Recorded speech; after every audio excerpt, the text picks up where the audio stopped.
Phone సిద్ధి వల్ల నానిగా లేడు but మళ్ళీ ఓకే థ్యాంక్ యూ.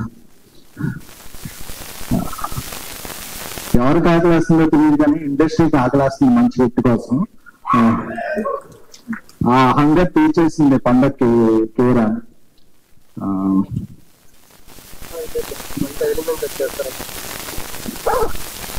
అంటే ఒక్కోసారి పరిస్థితి ప్రభావం వల్ల అవాంఛనీయ పరిస్థితుల్లో 3-4 సినిమాలు రిలీజ్ అవుతుంటాయి.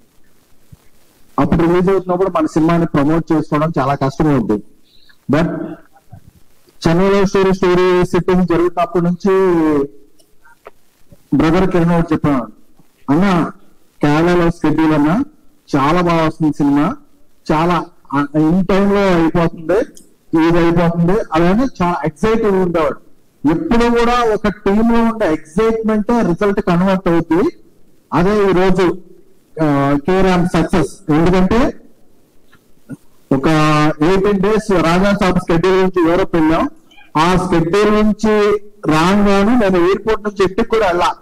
I want to watch the film first in the single screen. Kukatpally విశ్వనాథ్కి వెళ్ళి, ఎందుకంటే మన సినిమా చూడకుండా అది ఎలా ఉంది ఇలా ఉందని చెప్పకూడదు. కోకటిపల్లి విశ్వనాథ్కి వెళ్ళి A8, 6, 5 ఆ సీట్లోకి వచ్చిన సినిమా చూస్తుంటే, అంటే ఎప్పుడూ కూడా నేను రివ్యూని ఏంటి నమ్మడం, ఆడియన్స్ థియేటర్ లో ఉండే ఎక్సైట్మెంట్ ఏంటో అదే సినిమా రిజల్ట్. చూస్తుంటే అమ్మా జీవితం అసలు కేరాంప్ అబ్బవరం వరం అని ఇది పడతంటే థియేటర్ మొత్తం ఊగుతుంది.